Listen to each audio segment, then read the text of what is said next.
Frères et sœurs, c'est frère Sébastien, je vous salue. Aujourd'hui, je vais vous parler d'une petite anecdote. J'espère que vous m'entendrez malgré la circulation qui se trouve derrière moi parce qu'on est en heure de pointe. Plusieurs fois, je me suis offusqué en passant devant ce calvaire, ce demi-calvaire, on va dire, de la fait que d'une absence de la croix. Je pensais que cela était arrivé récemment et donc je m'offusquais que la commune ne puisse débloquer quelques centaines d'euros qui auraient permis à ce Christ crucifié de retrouver l'objet de son supplice, c'est-à-dire la croix, celle qui nous est commune à tout chrétien et celle qui nous fédère.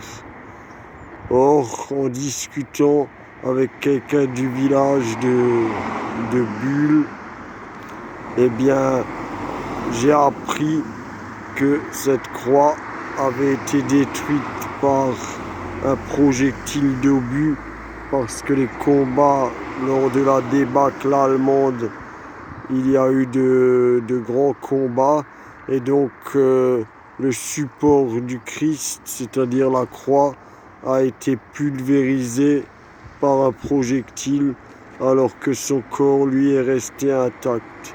Et par symbolisme, j'ai enfin appris que c'était une volonté de le laisser sans sa croix, un symbole, un souvenir. Donc, celui qui m'a éclairé sur cette tradition, placer l'événement au cours du second conflit mondial. Or, il n'en est rien et il suffit que je me sois projeté sur l'épitaphe pour vous montrer, vous prouver que ceci a eu lieu le 28 1914, merveilleusement conservé alors que la croix qui le portait fut enlevée par un projectile. Voilà. Un bel hommage de résistance d'un signe chrétien. Même si vous savez qu'en tant que crucilésien, je ne colle pas une image fixe à la personnage du Christ, car nous savons, comme je vous l'ai sans doute dit dans une prochaine vidéo, que cela sera dit, que la représentation du Christ que nous avons est directement tirée de Saint Louis IX. Donc voilà pour cette petite anecdote. Ce crucifix avec son histoire et sa symbolique peut bien rester sans sa croix, mais je pourrais vous montrer prochainement d'autres crucifix dégradés et qui pourraient bien être refaits, car dans une société où l'on oublie le fondement même de son peuple et des nations qui prospèrent de l'Occident, cet Occident qui oublie ses racines chrétiennes, et lorsqu'on ne rénove pas un sacramental, eh bien j'estime que l'on participe d'autant plus à la déchristianisation omniprésente et omnipotente en ce qui concerne l'Occident chrétien. Et cela est surtout vrai pour la France, que je classerai en premier lieu. Ensuite, les Pays-Bas, où de nombreuses églises sont à vendre.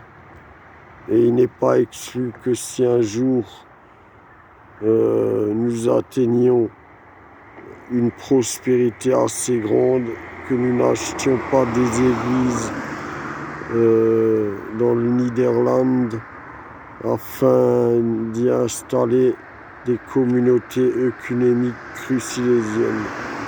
C'est un rêve à long terme, mais je pense que tôt ou tard cela se réalisera.